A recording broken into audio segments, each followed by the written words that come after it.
All right, starting today with some genuinely very bad news for some horrible people. Rudy Giuliani and Sidney Powell, two of Donald Trump's former election fraud attorneys, although to call them election fraud attorneys suggests that there might have been fraud, which we now know there wasn't. But both Rudy and Sidney have been subpoenaed by the Trump Riot Committee, the House committee investigating the January 6th Trump riots. This is very bad news for them and very bad news for Trump. And Sidney Powell has not been having an easy go of it. Newsweek reporting, Rudy and Sidney subpoenaed by 1-6 committee. Will they comply? The House committee investigating the January 6th riot has subpoenaed Rudy Giuliani, Jenna Ellis, Sidney Powell, and Boris Epshteyn, all attorneys in the 2020 re-election campaign of then President Trump. It's unclear whether any of them will comply. Many of Trump's former associates like Steve Bannon and Mark Meadows have not. Some have invoked the Fifth Amendment to avoid testifying. The committee wrote in a Tuesday evening tweet, the four individuals advanced unsupported theories about election fraud, pushed efforts to overturn election results, or were in direct contact with the former president.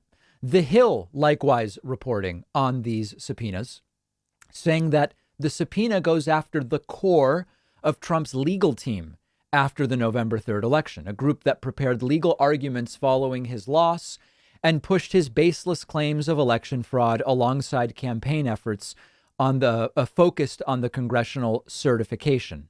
The Select Committee is looking into the causes that contributed to the violence on January 6th, including attempts to promote unsupported claims of election fraud and pressure campaigns to overturn the 2020 election results.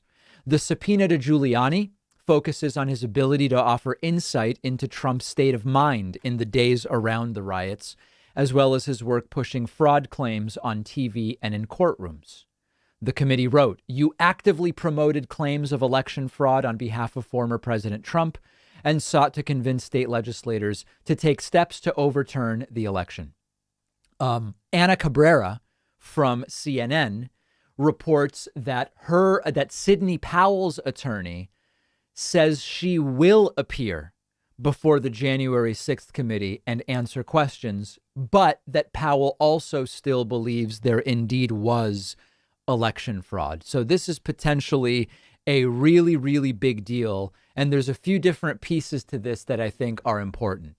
The first one is it's very clear that this, if you imagine concentric circles of sorts with Donald Trump at the middle of that circle, the entire probe is getting closer and closer to Donald Trump himself. Now, Sidney Powell, Rudy Giuliani, talking about records from Ivanka Trump and from Eric Trump and Kimberly Guilfoyle. And we're wondering, will they next go to Ivanka Trump and Don Jr.? What's going on there? It's very clear that it's closing in, but will anything come of it? The second piece of this is the increasingly important timing of the investigation into the January 6th Trump riots. And the reason that that's increasingly a factor is that we are now only 9.5 or so months from the 2022 midterms. Now, as I've said before, I don't believe that any October surprise stemming from the investigation will really have an impact on the midterms. I can't, it's hard for me to imagine what could come out of the report that we don't really kind of know already. And importantly, that would change the way Republicans would vote in the midterms. I don't think there would be anything, but that doesn't change the fact that if Republicans do take the House in November and are sworn in January, the entire investigation is over overnight. The committee's disbanded if Republicans take control of the House in November. So it would be important, even if it's not going to change the minds of any Republicans, to have a finished report from the House Select Committee on the January 6th Trump riots before it's prematurely ended if Republicans indeed do take control of the House in November. So those are the considerations.